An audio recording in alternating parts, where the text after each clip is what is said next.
Hello and welcome to the Bridge Live. My name is Rahul Kargal. The world of athletics has congregated at Tokyo, Japan for the World Athletics Championships 2025. And in this live broadcast, we will bring to you everything that you need to know about the 2025 World Athletics Championships. I'm joined today by journalists from the Bridge, Ritu Sejwal from Ahmedabad and Abhijit Nair all the way from Ahmedabad. Incidentally, Ritu joins us from New Delhi. Apologies for that. And Abhijit joins us from Ahmedabad. Thanks for joining this live broadcast, folks. Thank you, Rahul. Thank you. Thank you. The World Athletics Championships, like I just mentioned, kicks off tomorrow at Tokyo. And this is quite simply probably the biggest showpiece in athletics since the Olympics, right? And over the course of the next 20 minutes, we will share with you everything that you need to know about this, the Indians in the fray, the big names from across the world that will be participating, so on and so forth. Now, let's dive right in. Now, the championships itself is extremely significant, will be watched from across the world. There are over 2,000 athletes in the fray. Over 200 nations will be sending their athletes. There are 24 women's events, 24 men's events, and there is also a mixed team event. Now, Ritu, if I can just bring you in, right? Tell us how significant this particular championship really is. Thank you, Rahul. You rightly mentioned there is a lot of excitement, and of course, the tournament holds a lot of significance. Also, Japan is hosting the Worlds for the third time. First, it was in 1991 in Tokyo, which was an absolutely unforgettable experience. And now in 2025, it's the same city, but it's a brand new energy. The stadium looks absolutely spectacular, and it's ready and it's refurbished. And it is the same stadium which hosted the 2021 Olympics, but then it was with zero spectators because of the COVID-19 pandemic that we had. So it's the same arena. The seats will be packed this time. The capacity, as you mentioned, is 50,000, and 5 lakh seats, 5 lakh tickets have already gone. And the president of World Athletics says that this is going to be the biggest sporting event this year. And he terms it as a crescendo. And just think about it, 2,000 athletes from 200 countries, 49 events, and 147 medals on offer. And of course, it comes with a world record bonus also, which is of $100,000. So anybody who is making the world record will get that extra bonus prize purse. They take that home. So all the big athletes, they're all descending on in one city, Tokyo, just to celebrate athletics. And they will also be, just to add on to the excitement, there will also be Usain Bolt. He'll be there. Of course, he's not there to run, but he will be there to launch the championship. And just imagine Bolt showing up on that big screen. And the atmosphere is just going to be electric. The vibe is going to be electric. And okay, and as you mentioned, that this is not the Olympics, and this is track and field, pure and unfiltered. And the spotlight will be on our athletes. And back in the day, there was a time when World Championships used to be held every 4 years. And then in 1991 in Tokyo itself, Tokyo has witnessed a lot of things, I think. In Tokyo, the format changed, and it became it started to happen every 2 years. Of course, not everyone was thrilled then. They said it's going to take away the sheen and everything. But now we are here in 2025, and something else has also changed. Championship is no longer a mid-season pit stop for the athletes. It's more like a grand finale and end of the season crescendo for them. And what makes it even more interesting and significant is that some athletes who come in, they may not peak at the beginning of the season. They may be struggling initially, but then they pick up slow as the season progresses. Some maybe struggling in May, but suddenly giving their season best or personal best by August or something. Just to put in perspective how of things. So it's been a long and hard season for them, and yet all the big stars of athletics, track and field, they are here and they've shown up and they're ready to bring it on. And I feel that it's not just a competition. For some it's a comeback, for some it's about rivalries, for some it's redemption. And this is the time when athletes are actually going to enter the living rooms and mobile phones around the world. And the stars are here in Tokyo, the world is watching, and I think it's time for the games to actually begin. Well, yes, and I can, quite simply tell that you're excited about these championships yourself. You mentioned the Indians in the fray, and we'll jump to that in just a bit. Abhijit, if I can bring you in, the Indians historically have, made their presence felt at these championship. Limited success though, but just take us back in time if you can, and tell us how the Indians have performed here since the onset of these championships. Right. So India's first appearance came back in 1983. We had two athletes compete there, which was Masikutan in long jump, in women's long jump, and we had one race walker compete. Of course, we had to wait. India had to wait a long 20 years, and it was not until 2003 that India won its first medal when Anju Bobby George won that bronze in women's long jump. And since then, again, success eluded India for the longest of periods before Neeraj Chopra won a silver in Eugene in 2022, and then backed it up with winning India's first ever World Championship title in Budapest. So, yeah, success has not been that great for India in the event, but that being said, we've seen quite a few excellent performance in between. Like for example, Vikas Gowda in that period from like 2010 to 2015, 2017 era, when he was consistently reaching the finals. He finished seventh twice. He finished ninth once in men's discus throw, that is. And so yeah, there have been performances, but not really which usually ends up in the podium. uh, I think as recently as the 2023 edition, we had the men's relay team you know set an Asian record there, where they almost they gave USA a run for their money in the heats. They finished second in the heats, and then with an Asian record, and eventually ended up fifth in the race. So there have been some performances of note, but overall, it's been a Neeraj Chopra show in the recent years. And apart from that one medal from Anju Bobby George, there's not a lot to show for. That being said, Anju Bobby George also has a fourth place finish. I think it was in the very next edition after 2003. So I think it was in 2005 that she finished fourth, just outside the podium places. So yeah, and we hope that we see better performances this time. And of course, Neeraj being Neeraj will obviously be India's biggest medal hope, but we hope that we'll see other athletes out there, qualifying for the finals and putting their hat in the ring. Yes, and Anju Bobby George, of course, is in Tokyo as a part of the Indian contingent. And, we always go back to her exploits a good 2 decades ago, isn't it? And Neeraj, like you mentioned, will again be in action in Tokyo, and all eyes will be on him. Let's now talk about the Indian contingent itself. Ritu, if you could just shed some light on a couple of disciplines, if you will. So let me begin with Neeraj Chopra only, since we are talking about him. So I think for the first time we'll have four javelin throwers competing.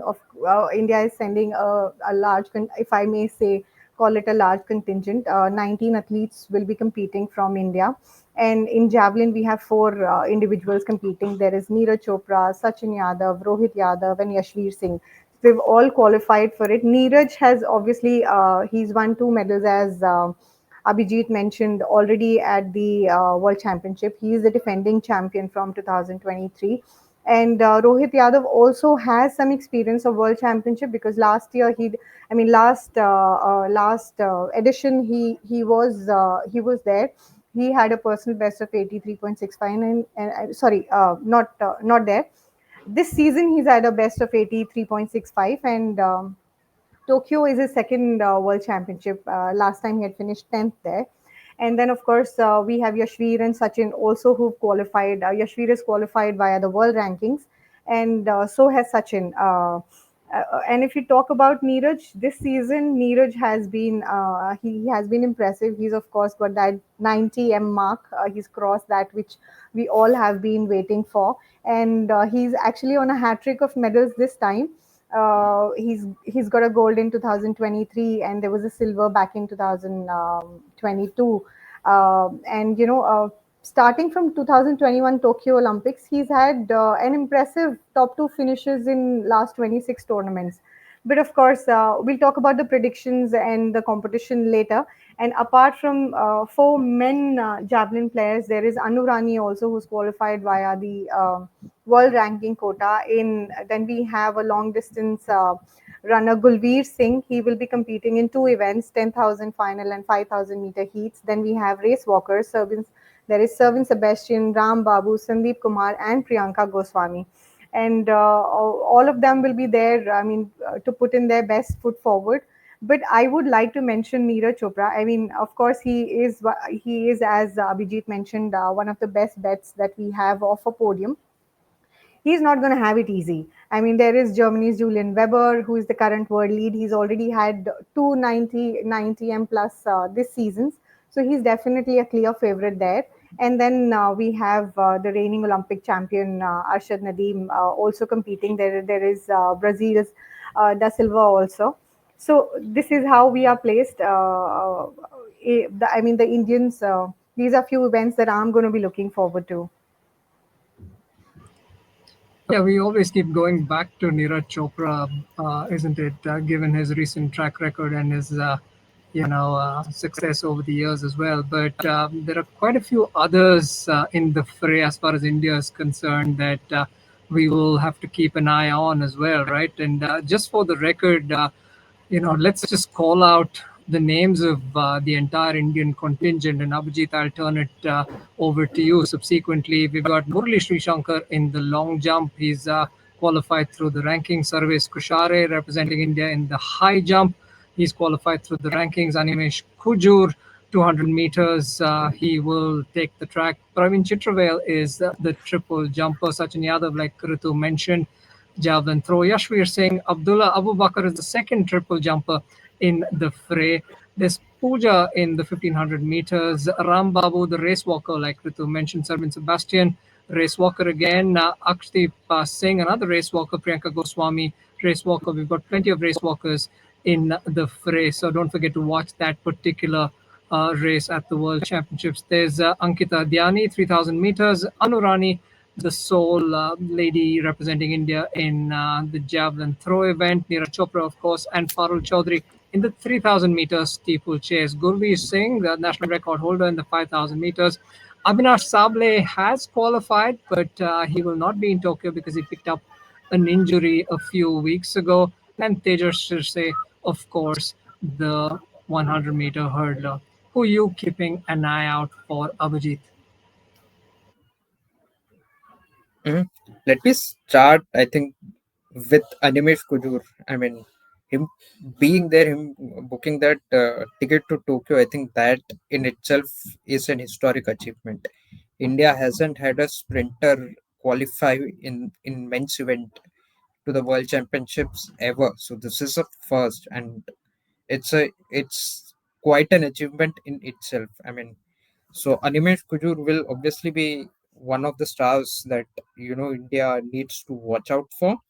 I'm not saying that he'll end up, end up winning a medal or even qualify for the final for that matter. But him being there, it's sort of a barrier being broken. So I mean, and yeah, if Animesh ends up, making it past his heat and reaching the semifinals and putting up a good show, maybe setting a national record there, then I think there will be nothing like it, and that will be one story, one bigger story to follow for Indian athletics fan at this World Athletics Championship. So Animesh Kuju definitely keep an eye out for, and hope that I genuinely hope that he makes it past the heats and we see him, compete in the semifinals and give the other top guys a run for his money.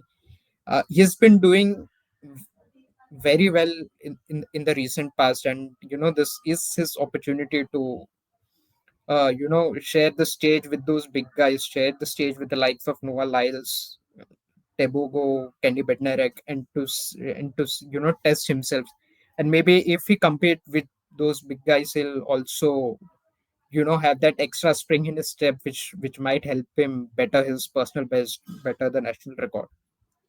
The same thing can be said about Tejas Sirse. He's been around the scene for 3 or 4 years.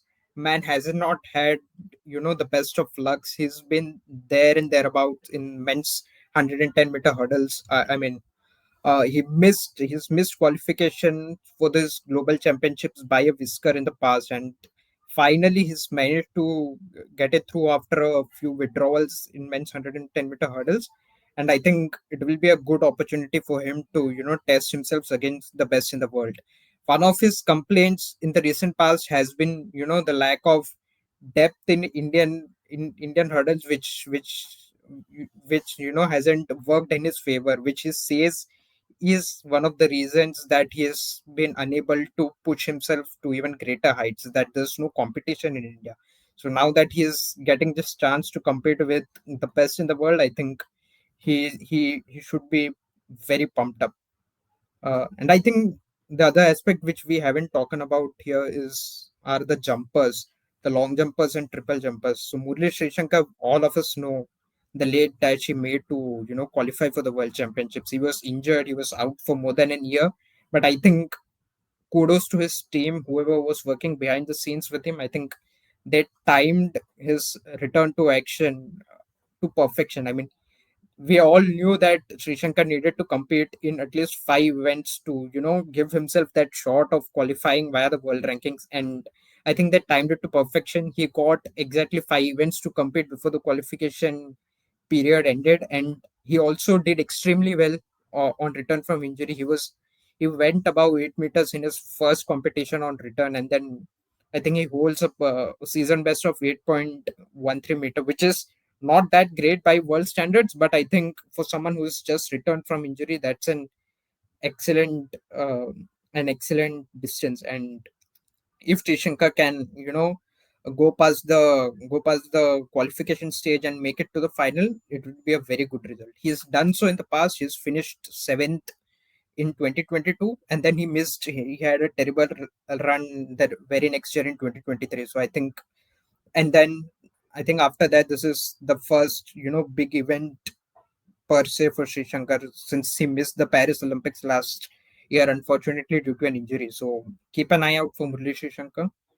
And of course, the triple jumpers, the two of the top guys India have, Praveen Chitravel and Abdullah Abubakar. Now, Praveen Chitravel holds the national record which he registered this year, which I think stands at 17.37 meters. And Chitravel uh, registered it, I think, back in April or May. So it's been quite some time. And the fact remains that he has struggled to touch 17 meter ever since he since he registered that national record a few months back. So is he up to the mark? Is he at his best? Will he peak at the right time? That's the question for Praveen Chitravel. And Chitravel has this tendency that we haven't seen him perform. We haven't seen him, get his big jumps out at these global competitions. He's struggled at the World Championships in the past, where he's been nowhere near the 17-meter mark, which is pretty standard. I think I would say for a world class jumper. We saw him struggle at the Paris Olympics, so there's a bit of doubt on if he'll rise to the occasion. And again, the same thing applies to Abdullah Abubakar as well. He's registered some very good jumps in India. I think holds a season and personal best of 17.2 or 17.19, around that mark. And there's also this huge question mark on if he can come up with his best and even reach the finals, because these guys haven't even been able to go past the qualification round. Even for that, they will need to jump at least 16.8, 16.85 in the qualification round. So yeah, Praveen Chitra will, just by the sort of numbers and data, maybe he has a chance, an outside chance of threatening for a podium place. But for that, he'll need to be at his best. He'll need to get out of that qualification round first. So yeah, that's about it, I think. when it comes to the jumpers. Right, and Praveen Chitravel is a bit of a character, isn't he? I mean, having watched him in person at some of these meets across the country, you can tell that he likes the big moments. He's not scared of the crowd. So when you're watching the live stream, you will see him wave to the crowd, mobilize them, galvanize them, and then he's going to put on a bit of a show. So there will be theater on offer, regardless of the mark that he manages to hit. That's one thing for sure. But let's cast a wider net now, Ritu, and talk a little bit about some of the world stars, if we can call them that, who will be in the fray. There are probably the best athletes in the world who have assembled at Tokyo. Why don't you take us through some of the ones that we should be keeping an eye on? When you say the world stars, I think there's one name that immediately pops up in my head is Sweden's pole vaulter Armando Plantis. Without doubt, he's an undisputed king in his event, and he's now chasing the world record. Of course, he's totally, he's totally dominated the event for quite some time, and the composure and the ease with which he does it. I mean, it is impressive. And he's broken the world record 13 times in his career, and of that, three have come this season itself. I mean, this year he's broken it thrice already. So let's not forget. I mean, so he is definitely one person, and but we'll have to see if he can go for that world record again this time, and if he does, he'll go home richer by $100,000. And the other name that I would love to point is Julian Weber from Germany. Of course, I mean, the way he came back in that last throw and overtook Neeraj Chopra when he crossed that 90 mark. I mean, when Neeraj did it, we thought that okay, he's got the gold and all of that, and then suddenly Weber comes from behind, he goes for a 91. I mean, so these I feel these are the big stars who gonna, and of course, as you mentioned that these long jump events, the high jump events, they are very they engage the audience, the spectators very well, and they also become part of it every time the athletes they prepare for the race, especially not to mention the sprint events and all of these.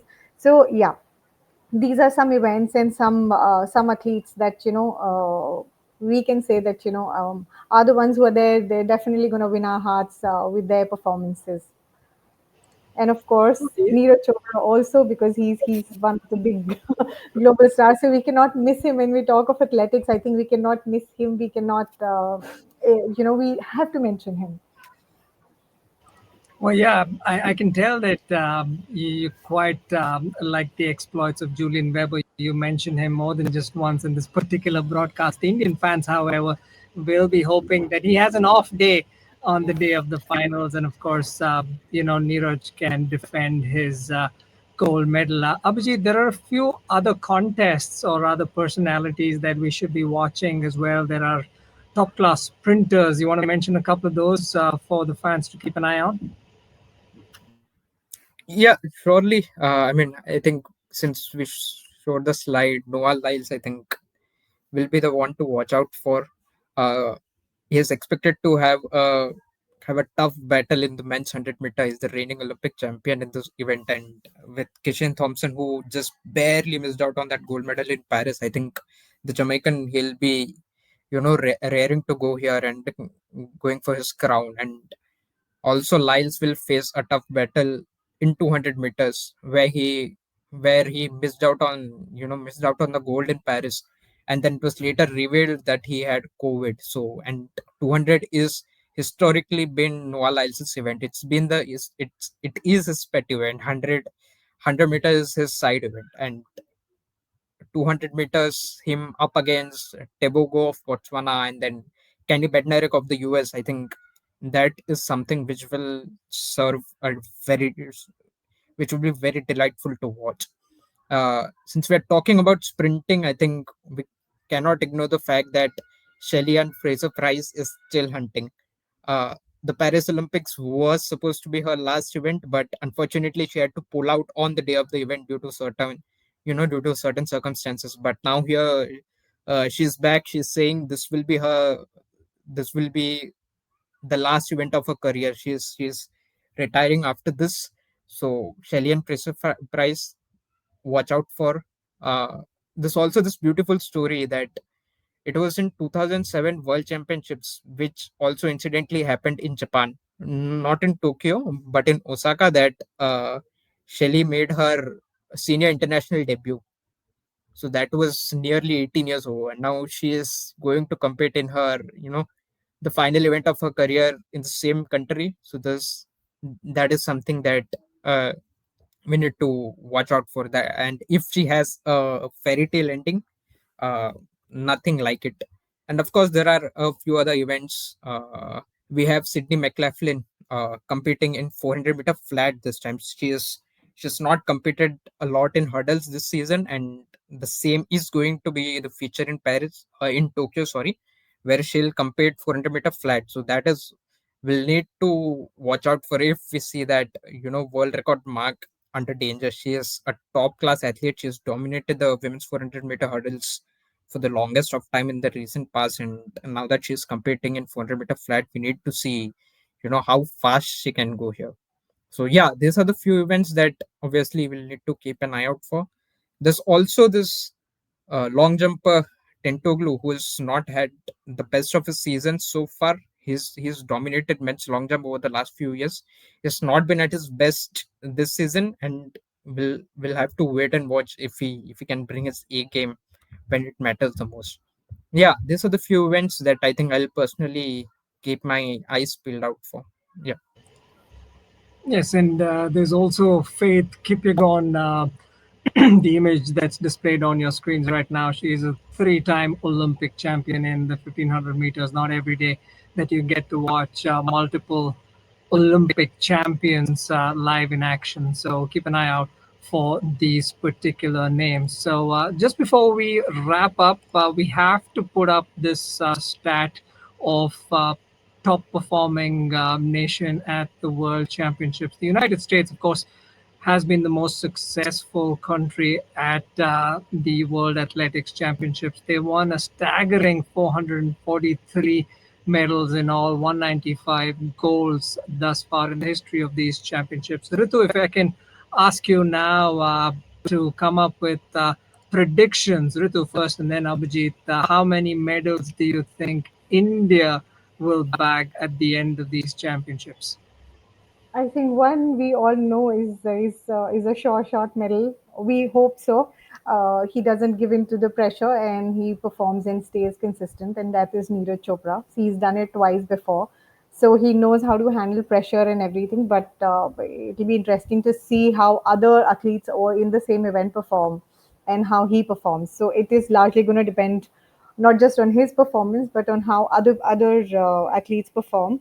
And then maybe I think one medal or maybe one or two lucky medal bronze somewhere in long jump or so that's what my prediction is. I mean, of course, we can expect some top eight finishes. Like Gulveer is in amazing form. He's had a sub 13 for the first. I mean, he broke the national record, I think, thrice or four times already this season. So he's in good form. We can expect our walkers to have good finishes, but not definitely not podium. And I think one person we probably are missing is Parul. I mean, she's quite an underrated athlete. She's quite capable of things, but she can also perform well. But of course, not a medal. But yes, we can expect some personal best, some season best from our athletes for sure. And nothing like if we have since we have four Indian athletes in fray in javelin. What if we have some more than one in the finals? So I think that would be a great situation for us. Yeah, we literally, the Indian fans will be hoping to conjure up a medal scenario from some corner if possible, isn't it? Right? That's the realistic scenario. Top finishes is more likely the order of the day. Abhijit, final word. Do you think there is a medal-winning performance somewhere apart from that singular man that we've been talking about over the past half hour? I don't think so. Honestly, it will be extremely tough. I think someone like a Sri Shankar is like a very quality athlete. Parul Chaudhary, we've mentioned multiple times, is a very quality athlete that we have. But Does are they world class, or can they deliver under pressure at the biggest of stage? That's what it all boils down to, right? Eventually, at the end of the day, even like say for someone like Praveen Chitravil, we know what he's capable of. 17.37. That's no small feat. That is an extremely good jump, and it just a matter about being at the best in your day, and getting that one good jump in. If they're able to do that, then maybe yes. But again, looking back at the history that India has had at such big events, it does not really inspire a lot of confidence. And yeah, last season we saw, or rather last edition we saw, we had three javelin throwers in the final, and even though Neeraj ended up winning the gold medal, we had Kishore Janab finished fifth, and DP Manu, who is now unfortunately out with a doping ban, he finished sixth. So despite having three people, we had mm, in the final, we India had just one medal. That being said, yeah, Neeraj of course remains the best bet, and again, it will also be need to be seen. Okay, what how good is Neeraj going to be on that given day? Because we've seen now that Julian Weber, we've mentioned him multiple times. We've seen him, break past that 90-meter mark consistently. Neeraj has done it once, but if he is to, again defend his title, he might have to do it more than once here in Tokyo. We also have Arshad Nadeem in the mix, which again, he's not competed since the Paris Olympics last year, but all of us know what he is capable of. So even for Neeraj to say that, for us to say that, Neeraj will surely return with a medal, yes, he is the top favorite.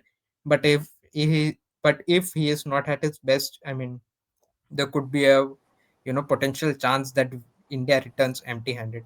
And even for Neeraj, yes, he is among the top three, but it could also slip to a bronze. Let's be honest, because the two names that we have been speaking of again and again, Julian Weber and Arshad Nadeem, right? Those are Neeraj's main competitors. So if those guys turn up on the big day, and Neeraj is probably not at his best, and he has to settle for that, bronze medal.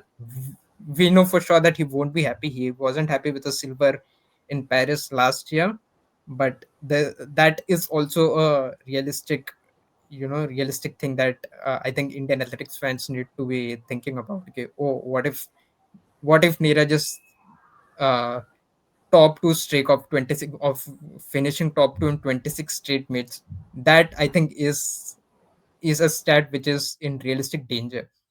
We felt it was in danger, I think, in the Diamond League finals when we saw him struggle, but he eventually ended up finishing second. But I think that is one stat which could be in danger here in Tokyo. Well, yes, I agree. the Can I Indian just fans. add? Yep. Sorry, can I just add? And we are forgetting Brazil da Silva also. He's also had 91. So I absolutely agree with what Abhijit is saying. So it's actually what is gonna matter is more than him performing. It would be how the others perform, and that would kind of decide on how what podium, or will he make a podium or not, because it's not looking easy for him also. He's not gonna have it easy. There will be a lot of competition in this particular event. Well, yeah, it is, of course, the World Athletics Championships, and top notch competition is what you'd expect. As for the Indian fans, you will be watching the javelin throw competition, but do tune in and watch some of the other Indians in action as well, because they need just as much as support that Neeraj Chopra gets every single time. And of course, do tune in to some of the other world stars in action as well. The competition over the remainder of the week will be breathtaking for sure. Ritu and Abhijit, thank you very much for joining this broadcast this evening and sharing your insights with us on the World Athletic Championship. And as for the viewers, you can catch all the updates from India's performances at the 2025 World Championships on the bridge.in and our social media handles. So do subscribe and like the handles to be notified every time we bring to you the news live. And unfortunately, that's all that we have time for you on this live broadcast. My name is Rahul Kargal. Thanks for watching. Until next time, goodbye. Thank you.